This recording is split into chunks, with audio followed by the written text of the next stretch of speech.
जय हिंद दोस्तों। स्वागत है आप सभी साथियों का आपकी अपनी संस्था all in one study point में। साथियों, आज हम आपके लिए लेकर आए हैं मिश्रण का पार्ट 3, जिसमें आज हम सीखेंगे जब कोई मिश्रण आपको दिया जाता है और उसमें कुछ मात्रा दूध और पानी की दी जाती है, तो उसमें से कुछ मात्रा निकालकर और उतना ही पानी मिलाया जाता है, तो अंततः दूध की मात्रा कितनी होती है। इस प्रकार के जो भी प्रश्न आपसे पूछे जाते हैं वो सभी प्रश्न आज के वीडियो में हम सीखेंगे। तो साथियों, चलिए शुरुआत करते हैं और बढ़ते हैं अपने प्रश्नों की ओर। ये आपका मिश्रण दिया गया है। बहुधा एक सस्ती तथा दूसरी महंगी वस्तु को एक विशेष अनुपात में मिलाकर एक नया मिश्रण प्राप्त होता है। मिश्रण क्या होता है साथियों, ये हम आपको पार्ट 1 में भी बता चुके हैं और पार्ट 2 में भी हमने आपको बताया है। यदि आपने अभी नहीं देखा है तो सबसे पहले पार्ट 1 और पार्ट 2 देखें जाकर, ताकि आपको यह वीडियो अच्छे से समझ में आ सके। तो साथियों, आगे बढ़ेंगे अपने प्रश्नों की ओर। हमारा पहला प्रश्न है, एक दूध वाला शुद्ध दूध में 10% पानी मिलाता है, लेकिन वह इससे संतुष्ट नहीं होता है, इसलिए वह फिर से पिछले मिश्रण में 10% और पानी मिलाता है। यदि वह इसे क्रय मूल्य पर बेचता है तो लाभ प्रतिशत ज्ञात कीजिए। साथियों, हमें लाभ प्रतिशत ज्ञात करना है। और मिश्रण में क्या हुआ है, व्यक्ति ने 2 बार पानी मिलाया हुआ है। कितना? 10% पहले मिलाया और फिर 10% बाद में फिर से मिलाया। तो अब इसको कितना लाभ होगा, क्योंकि वो अपनी वस्तु को क्रय मूल्य पर ही बेच रहा है। तो साथियों, इस प्रश्न को कैसे लगाएंगे?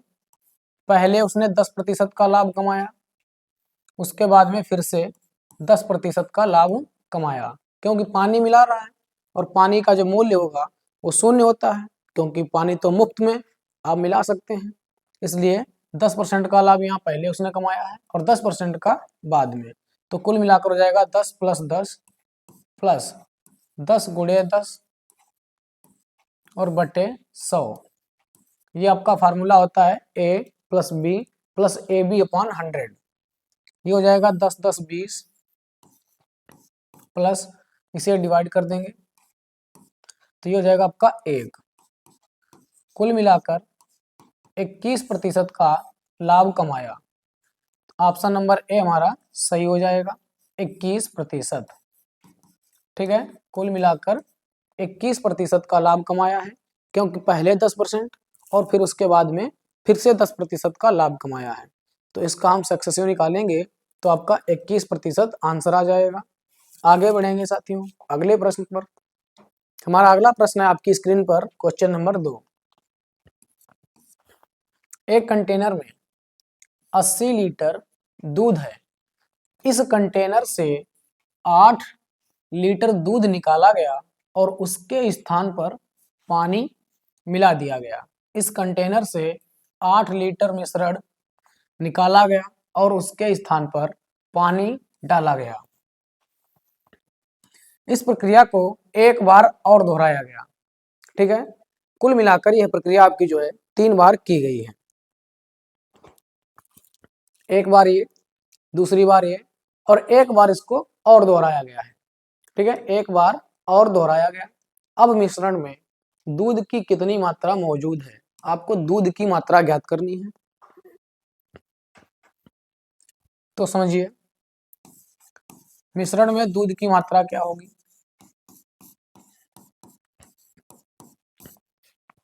दूध की मात्रा बराबर, अब साथियों आपको टोटल मात्रा लिखनी है। कितनी है? 80 लीटर गुणे, अब 80 में से निकाला कितना गया है? 8 लीटर। तो 8 लीटर निकालेंगे, कितना बचेगा? 72। कितने में से? 80 में से।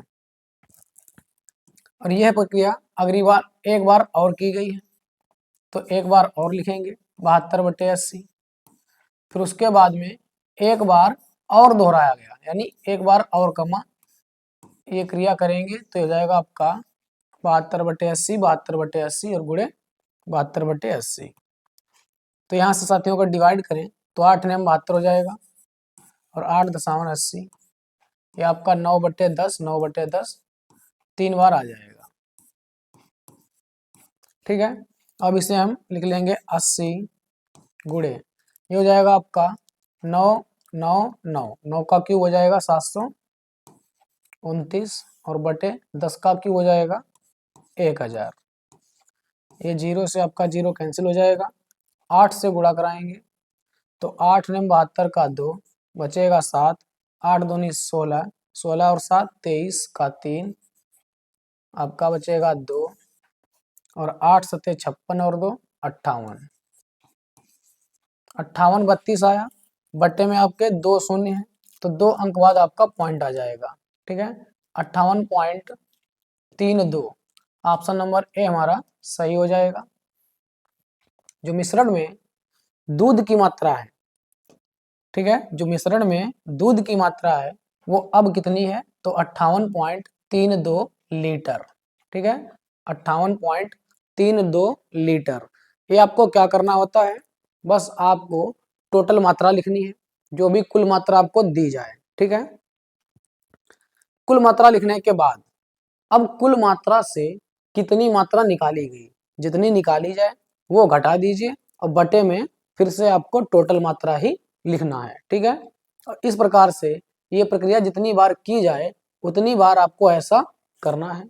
बस इसे जब आप हल करेंगे तो आपका जो भी मान आएगा वो दूध की मात्रा प्राप्त होगी। ठीक है, क्योंकि इसमें पानी मिलाया जा रहा है तो जो शेष मात्रा होगी वो बाकी दूध की होगी। ठीक है, आगे बढ़ेंगे अगले प्रश्न पर।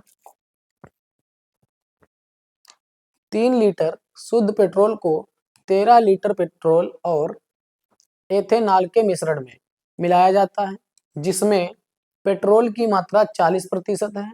प्राप्त मिश्रण में एथेनॉल की प्रतिशत मात्रा ज्ञात कीजिए। प्राप्त मिश्रण में, ठीक है, थोड़ा ध्यान से समझिए। 3 लीटर शुद्ध पेट्रोल को जब 13 लीटर पेट्रोल और एथेनॉल के मिश्रण में मिलाया गया, जिसमें ये जो 13 लीटर मिश्रण है उसमें, ठीक है, पेट्रोल की जो मात्रा है कितनी है, 40% है, तो प्राप्त मिश्रण में एथेनॉल की मात्रा आपसे पूछी गई। सभी प्रश्न आपके आए हुए हैं, देखो आरआरबी एनटीपीसी 2021 में पूछा गया है ये, और आगे भी आने की संभावना है। तो साथियों मिश्रण में हमें एथेनॉल चाहिए, कितना मिश्रण है, पहले 13 लीटर है, इसमें एथेनॉल कितना होगा, यदि 40% पेट्रोल की मात्रा है तो जो शेष बचेगा वो एथेनॉल होगा। 40% हो गई पेट्रोल की मात्रा, तो शेष कितना बचा, तो शेष बचेगा आपका 60%, क्योंकि कोई भी वस्तु प्रतिशत में 100% होती है। 40% ये हो गया, तो आपका जो एथेनॉल होगा, ठीक है, एथेनॉल जो होगा वो कितना हो जाएगा, तो वो हो जाएगा 60%। अब 13 का हम निकालेंगे 60%, तो ये हो जाएगा आपका 13 छंग 78, 780 और बटे में 100, जीरो से जीरो कैंसिल हो जाएगा, एक अंक बाद पॉइंट, यानी 7.8। ठीक है, 7.8 लीटर ये आपका इसमें एथेनॉल है। क्या है, एथेनॉल है।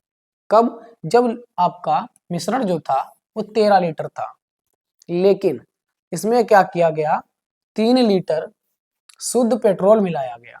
ठीक है, केवल पेट्रोल, एथेनॉल उसमें नहीं मिलाया गया। अगर पेट्रोल मिलाया गया है तो एथेनॉल की मात्रा जितनी पहले थी 7.8 लीटर उतनी ही मात्रा अब भी होगी, क्योंकि इसमें पेट्रोल मिलाया जा रहा है, एथेनॉल नहीं मिलाया गया। ठीक है, तो कुल मात्रा बढ़ेगी, लेकिन एथेनॉल की मात्रा जितनी पहले थी उतनी ही अब भी रहेगी। तो साथियों अब 7.8 एथेनॉल था, लेकिन अब इसका परसेंटेज आपसे पूछा गया है कि एथेनॉल का प्रतिशत मात्रा कितनी है। कब, जब आपका 3 लीटर शुद्ध पेट्रोल इसमें मिलाया गया, तो 3 लीटर मिलाएंगे, 13 पहले था, 3 और, तो कुल मिलाकर हो जाएगा 16। परसेंटेज निकालने के लिए गुणे 100, ये पॉइंट जीरो से आपका एक पॉइंट हट जाएगा, ये हो जाएगा 780 बटे 16, तो 780 को 16 से भाग देंगे साथियों, कितना आ जाएगा, तो ये जाएगा आपका 16 चक्कू 64। ठीक है, 16 चक्कू 64, ये 4 और 1 और 0, 16 अट्ठे 128, ठीक है। 16 अट्ठे 128 हो जाएगा। घटाएंगे 10 से 8 गया 2, यहाँ बचेगा 3 से 2 गया 1, पॉइंट लगाएंगे 0 बढ़ाएंगे 16 सत्ती 112, फिर यहाँ पर आपका घटाएंगे 8 बचेगा, पॉइंट लगाए 0 बढ़ाएंगे और 16 पंचे 80, ये आपका पूरा पूरा डिवाइड हो जाएगा, ठीक है। तो कितना आएगा 48.75, ठीक है, 48.75%। तो ये हमारा सही जवाब हो जाएगा 48.75%। ये मात्रा हो जाएगी एथेनॉल की। एथेनॉल की मात्रा होगी जब आपका 3 लीटर शुद्ध पेट्रोल मिलाया जाएगा, ठीक है। कितनी मात्रा होगी तो 48.75, 48.75, इतना समझ में आया। आगे बढ़ेंगे साथियों अगले प्रश्न पर। तो इसका हमारा सही जवाब हो जाएगा ऑप्शन नंबर डी। अगला प्रश्न है 7,000 रुपए में से कुछ राशि 6% वार्षिक और शेष राशि 4% वार्षिक ब्याज की दर से उधार दी जाती है। यदि 7,000 की कुल राशि पर 5 वर्षों का कुल साधारण ब्याज 1,600 रुपए था तो 6% वार्षिक ब्याज की दर पर उधार दी गई राशि ज्ञात कीजिए। साथियों आरआरबी एनटीपीसी 2021 में पूछा गया प्रश्न और आगे आने वाले एग्जाम में भी संभवतः पूछा जा सकता है, इसलिए इस पैटर्न को अच्छे से समझ लीजिए। क्या होता है इसका पैटर्न, क्या होता है इसका कॉन्सेप्ट, तो समझते हैं। 7,000 रुपए में से कुछ राशि 6% वार्षिक और शेष राशि 4% वार्षिक ब्याज पर उधार दी जाती है, ठीक है। हमने मान लिया पहली राशि आपको दी गई है 6%, पहली राशि 6% पर, और दूसरी राशि जो शेष बची हुई है वो दी गई आपको 4% पर, ठीक है। लेकिन होता क्या है टोटल पर कुल 7,000 रुपए पर कितना 1,600 रुपए ब्याज प्राप्त होता है, यानी दोनों को मिलाकर के जो 7,000 रुपए पर है वो 1,600 रुपए का ब्याज प्राप्त हो रहा है। तो 1,600 रुपए का जो ब्याज प्राप्त हुआ है कितने वर्षों में 5 वर्षों में, ठीक है। तो 5 वर्षों में ये इतना ब्याज प्राप्त हुआ है। तो हम साथियों निकालेंगे कि इसकी दर क्या रही होगी जो 1,600, क्योंकि ये भी आपको दर दी गई है, ठीक है। 6% वार्षिक ये भी दर है, 4% वार्षिक ये भी दर है। तो इसका जो आपका एलिगेशन लगाने के लिए आपको यहाँ पर भी दर ही रखनी पड़ती है, क्योंकि हमने आपको फर्स्ट वीडियो में ही बताया था कि एलिगेशन तभी लगेगा जब आपकी तीनों इकाइयां एक जैसी हों, ठीक है। अगर ये क्रय मूल्य ये क्रय मूल्य तो जो मध्य में रखा जाएगा ओवरऑल वाला, यानी पूरे पर जो भी लाभ हानि होता है वो भी आपका क्रय मूल्य ही होना चाहिए। अब ये दर है तो यहाँ पर भी आपको दर ही रखनी होगी, लेकिन ये दर होगी आपकी ओवरऑल, यानी टोटल रुपए पर जो भी लाभ हो रहा है या फिर जो भी आपको ब्याज प्राप्त हो रहा है तो उसकी दर क्या है। तो सबसे पहले हम दर निकालेंगे साथियों। तो 1,600 रुपए का ब्याज है, ठीक है, 1,600 रुपए का ब्याज तो होता है ब्याज गुणे 100 और बटे मूलधन। टोटल ब्याज रुपए कितने हैं 7,000 और गुणे समय कितना है 5 वर्ष। अब इसे डिवाइड करेंगे साथियों 3 जीरो से आपका 3 जीरो कैंसिल हो जाएगा और 5 से आपका ये 5 3 15 बचेगा, 1 हो जाएगा 10, 5 दूना 10, 32/7। तो यहाँ पर आपकी जो दर आएगी तो ये हो जाएगी 32/7, ठीक है। अब ये भी दर है, ये भी दर है और ये भी दर है। अब आप एलिगेशन लगा सकते हैं, इसको 7 से गुणा करा देते हैं सभी में ताकि हमें थोड़ी आसानी हो जाए कैलकुलेशन में। तो 7 से गुणा कराएंगे तो ये आपका 7 कैंसिल हो जाएगा, ये हो जाएगा 7 छंग 42, तो इसको हम 42 लिखेंगे। ये हो जाएगा 7 चौके 28, तो इसे आप 28 लिख लीजिए और ये बचेगा 32, तो ये हमारा हो जाएगा 32। अब एलिगेशन लगाएंगे साथियों। अब देखिएगा 42 से 32 गया ये बचेगा 10 और 32 से 28 गया ये बचेगा 4। ये हमारा अनुपात आ जाएगा मात्रा का, ठीक है, किसका अनुपात होगा? तो ये अनुपात हो जाएगा मात्रा का, यानी पहले जो रुपए दिए गए थे ये कौन सी दर थी? 6% वाली, और इधर कौन सी दर थी? 4% वाली। तो 6% दर पर 4 यूनिट रुपया दिया गया है और 4% दर पर 10 यूनिट। अब साथियों कुल मिलाकर के इसे अगर हम डिवाइड करें तो ये आपका अनुपात हो जाएगा 2:5। ठीक है, 2:5 हो जाएगा। अब ये राशि 5 रुपए है और ये राशि 2 रुपए है। हमसे पूछा गया है 6% वार्षिक ब्याज की दर पर उधार दी गई राशि ज्ञात कीजिए। अब 6% पर जो दी गई है वो कितनी है? 2 यूनिट, और 4% वाली 5 यूनिट। अब साथियों लेकिन दोनों को मिलाकर के 5 2 7, तो 7 यूनिट बराबर टोटल रुपए कितने दिए हैं? ये आपकी मात्रा आएगी, ठीक है, रुपए आएंगे। अब रुपए कितने थे? 7,000। तो यहाँ हम रखेंगे 7 यूनिट बराबर 7,000, तो 1 यूनिट बराबर 1,000 आ जाएगा।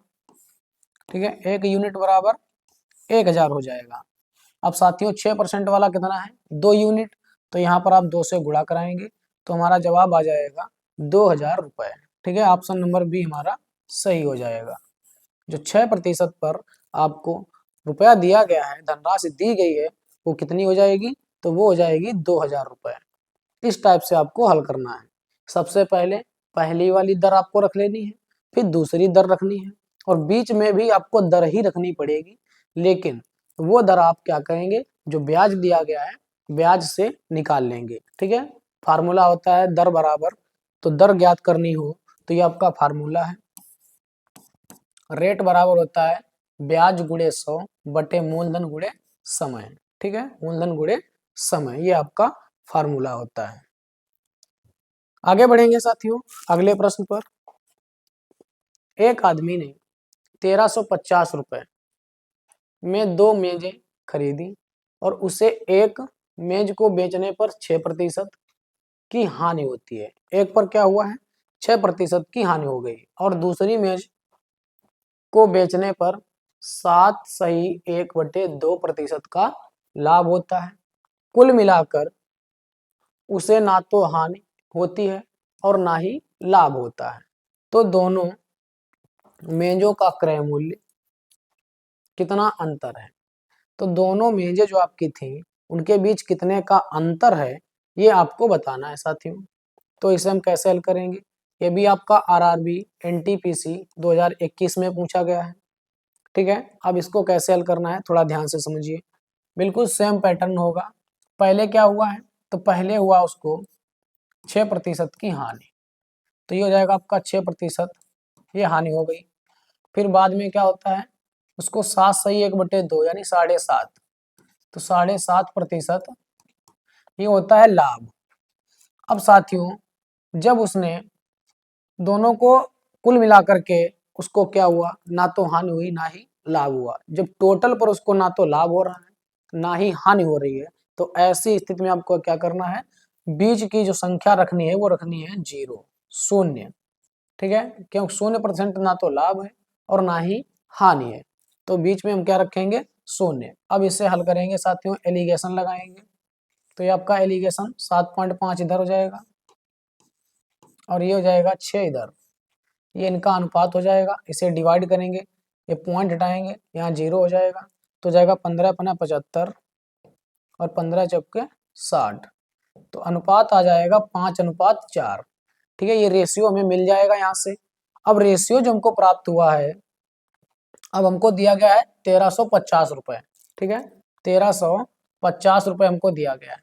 अब 5 और 4 कुल मिलाकर कितना रुपया हुआ? 9 यूनिट, तो 9 यूनिट का मान आपको दिया गया है 1350। अब इसे डिवाइड करेंगे 9 से, तो 15 नियमा 135 होता है। ठीक है, तो 1 यूनिट का मान आएगा 150। ठीक है, 1 यूनिट का मान क्या हो जाएगा? तो ये हो जाएगा आपका 150। अब हमें ज्ञात करना है इन दोनों का अंतर, तो कितने का अंतर है?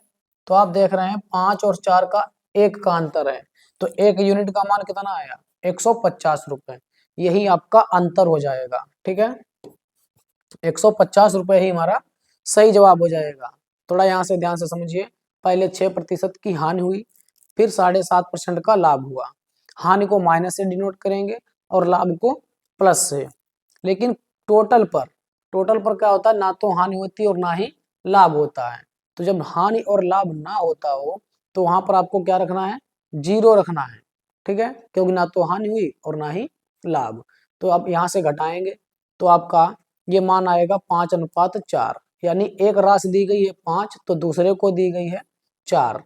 अब यहाँ पर दोनों को मिलाकर के कितना रुपया है, 1350। तो यहाँ से हमने निकाला एक का मान आया 150 रुपए, इनका अंतर हमसे पूछा गया, अंतर भी एक का ही है, तो 150 हमारा सही जवाब हो जाएगा। ठीक है, आगे बढ़ेंगे। अगला प्रश्न है, 50 लड़कियों और 70 लड़कों की कक्षा ने एक संगीत कार्यक्रम प्रायोजित किया। यदि 40% लड़कियों और 50% लड़कों ने कार्यक्रम में भाग लिया तो कक्षा का लगभग कितना प्रतिशत हिस्सा कार्यक्रम में उपस्थित था। यह भी आपका आरआरबी एनटीपीसी 2021 में पूछा गया है। तो साथियों हल करेंगे। देखो 50 लड़कियां हैं, कितनी हैं, तो गर्ल्स हो गई 50 और जो बॉयज हैं वो कितने हैं, तो 70 बॉयज। अब साथियों यदि 40% लड़की हो तो 50 का 40% निकालेंगे, कितना आ जाएगा, तो ये हो जाएगा आपका 20, 5 चौके 20। ठीक है, यानी 20 लड़कियों ने और 70 का 50%, तो 50% का मतलब आधा, तो 70 का आधा कितना हो जाएगा, 35।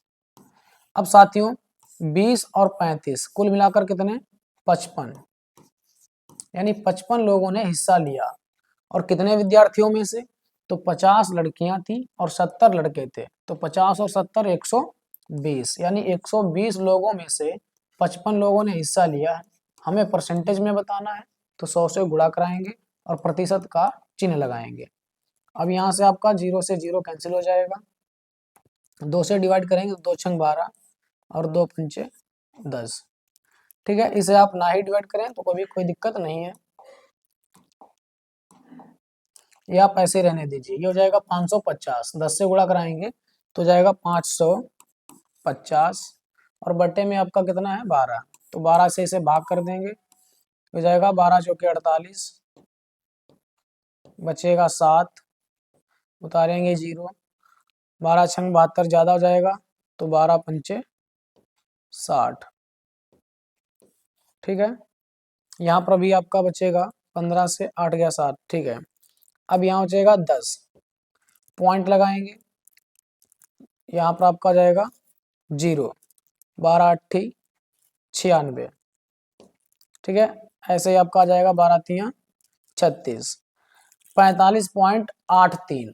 तो लगभग में 45.83 का मतलब लगभग में आपका 46% के बराबर है। किसके बराबर है, लगभग में 46%। कक्षा का लगभग कितना प्रतिशत, ठीक है, लगभग में पूछा गया है, तो 45.83 का मतलब लगभग में 46% के नजदीक है। तो हमारा जवाब हो जाएगा ऑप्शन नंबर ए, 46%। ठीक है, यही हमारा जवाब हो जाएगा। आगे बढ़ेंगे। 10 लीटर घोल में से 2 लीटर पानी को वाष्पित किया जाता है, शेष घोल में 6% नमक पाया जाता है, तो मूल घोल में नमक की मात्रा कितनी थी। आरआरबी एनटीपीसी 2021 सभी प्रश्न आपके जो हैं पेपर में पूछे जा चुके हैं साथियों, और आगे भी इसी टाइप के प्रश्न, ठीक है, डाटा आपका बदल सकता है लेकिन इस टाइप के प्रश्न पूछे जा सकते हैं, इसलिए थोड़ा ध्यान से समझें और अच्छे से समझें। 10 लीटर घोल में से 2 लीटर पानी जो था उसको वाष्पित कर दिया गया, ठीक है। अब शेष घोल, अगर 10 लीटर था उसमें से 2 लीटर निकल गया तो शेष घोल कितना बचेगा, तो 8 लीटर। ठीक है, कितना बचेगा, 8 लीटर। और शेष घोल में 6% नमक पाया जाता है, तो इसमें कितना नमक है, 6% है। अब इसको हल करेंगे तो ये जाएगा आपका 8 छंग 48 बटे 100, 0.48 आप कह सकते हैं। ठीक है, 0.48 ये आपका किसकी मात्रा आ गई, तो ये नमक की मात्रा आ गई, ये हो जाएगा नमक। अब उसने पूछा है कि मूल घोल में नमक की मात्रा कितनी थी।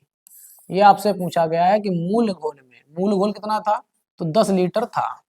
ठीक है, लेकिन आप थोड़ा ध्यान से समझिए, इसमें से 2 लीटर पानी को वाष्पित किया गया था। ठीक है, पानी निकाला गया, नमक पर कोई प्रभाव नहीं पड़ा। तो नमक जितना अब है उतना ही पहले भी था, क्योंकि पहले क्या हुआ, केवल 2 लीटर पानी को ही निकाला गया था, लेकिन नमक पहले जितना था उतना ही अब भी है।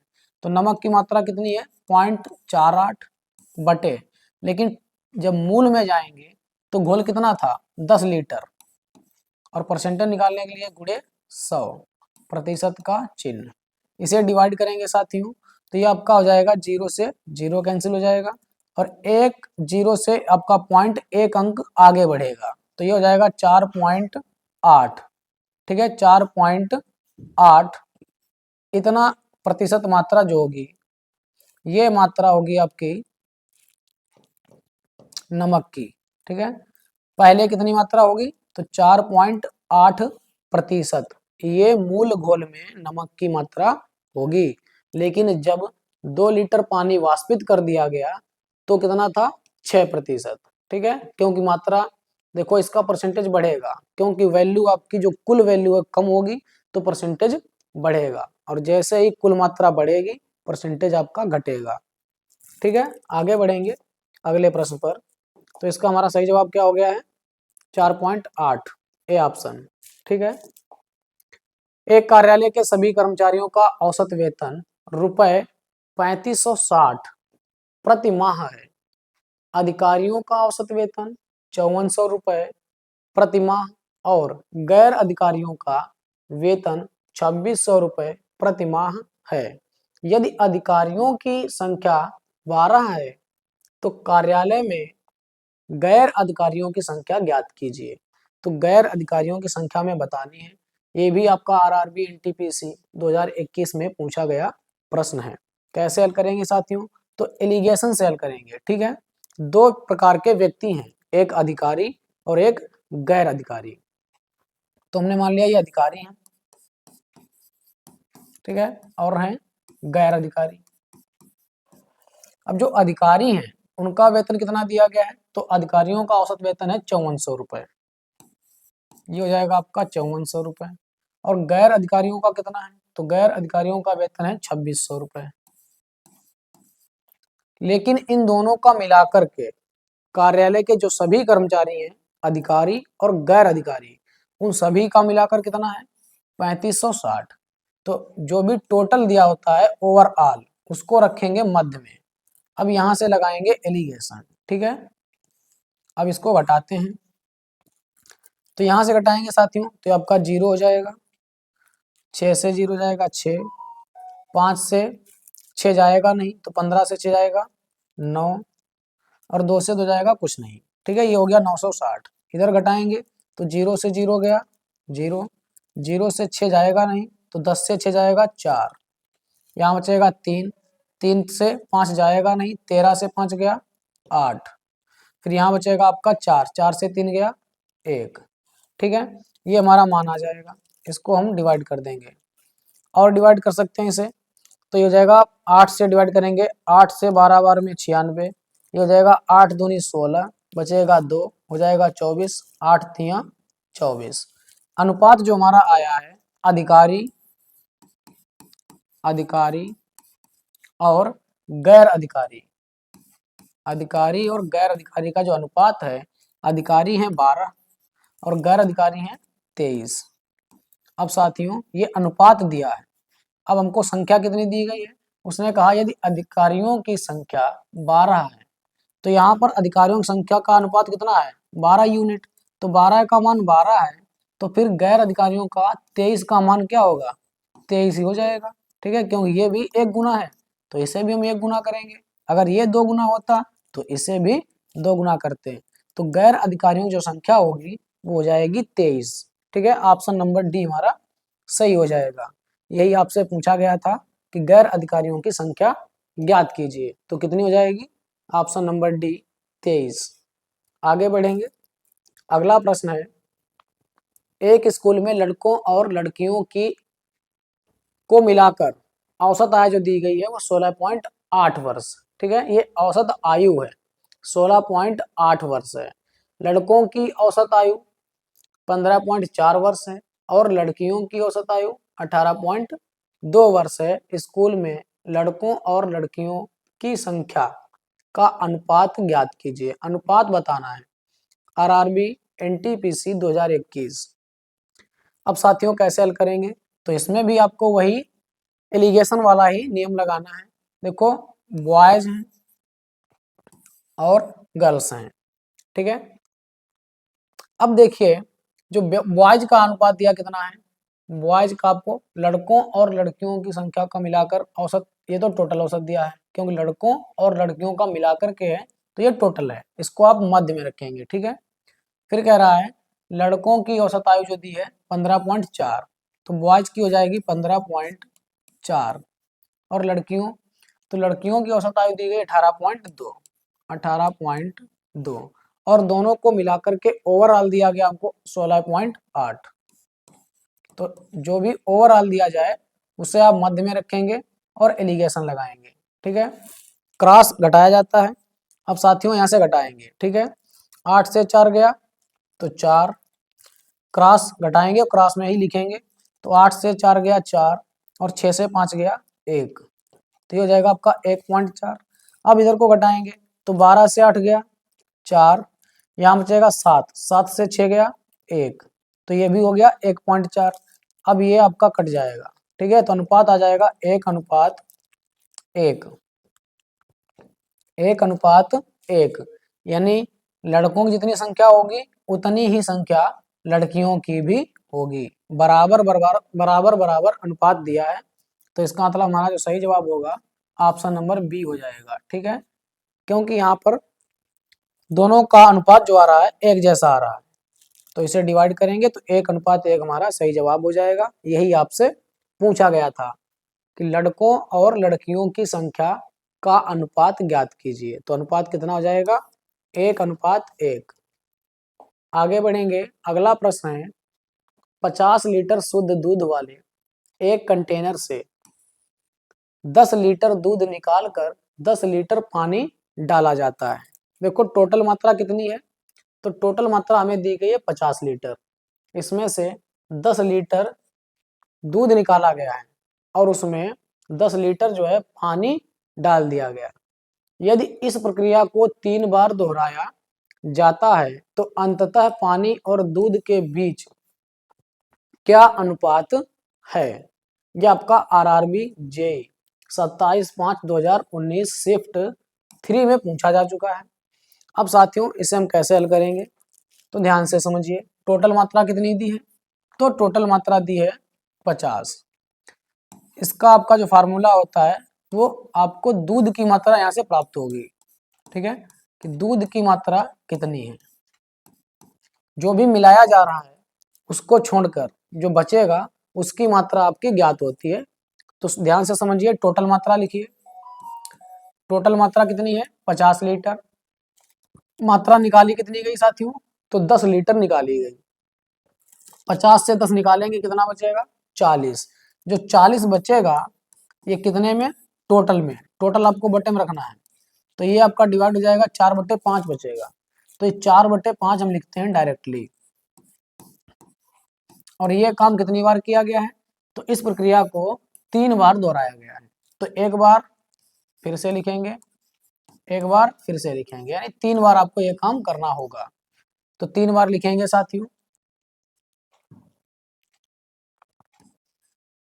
अब इसे डिवाइड करेंगे तो आपका ये 25 और ये हो जाएगा 25 दूना 50, ये जाएगा 4 चक्कू 16 चक्कू 64 दूना 128, 128/5, 128/5 ये मात्रा किसकी है, ये दूध की मात्रा। इसे अगर डिवाइड करें तो और डिवाइड कर सकते हैं, तो जाएगा 5 दूना 10, बचेगा आपका यहाँ पर 2, 5 25, पॉइंट लगाएंगे 3 बचेगा तो 5 छक्का 30, ये आपका डिवाइड हो जाएगा 25.6 लीटर। ये दूध की मात्रा आएगी कितनी, 25.6 लीटर ये दूध की मात्रा आएगी। लेकिन हमसे पूछा गया है अंततः पानी और दूध के बीच क्या अनुपात है, तो पानी कितना बचा है, टोटल मिश्रण कितना था 50 लीटर। अगर 50 में से हम ये 25.6 दूध की मात्रा घटाएंगे तो पानी की मात्रा हमें पता चलेगी। ठीक है, तो पानी की मात्रा कितनी आएगी, 50 से घटाएंगे 25.6, तो यहां से घटाएंगे साथियों, तो 10 से 4 6 जाएगा 4, यहाँ बचेगा 9 से 5 जाएगा, ये भी 4, और यहाँ बचेगा 4 से 2 जाएगा 2, यानी 24.4 बचेगा। अब ये अंततः पानी, पानी कितना बचा है, तो 24.4 इतना पानी है, और दूध, दूध कितना है, तो ये आपका 25.6।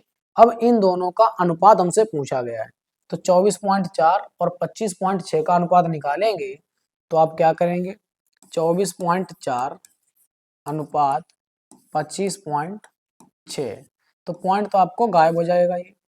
अब इसे डिवाइड कर लेंगे 4 से, तो हो जाएगा 4 छंग 24, 4 एकन 4, ये हो जाएगा 4 छंग 24 और 4 चक्कू 16, तो 61:64, 61:64 ये हमारा जवाब आ जाएगा। ठीक है, जो कि ऑप्शन नंबर सी में आपको दिया गया है। तो ऑप्शन नंबर सी हमारा सही जवाब हो जाएगा, क्योंकि आपसे पानी और दूध के बीच का अनुपात पूछा गया।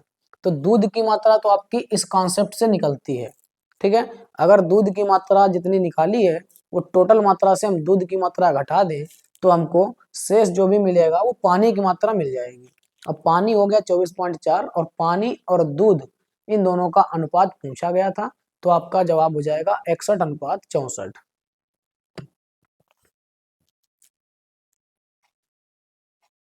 तो साथियों ये हमारा आज का अंतिम प्रश्न था। तो यदि वीडियो अच्छा लगे तो लाइक और शेयर करें तथा हमारे YouTube channel all in one study point को सब्सक्राइब करें। धन्यवाद।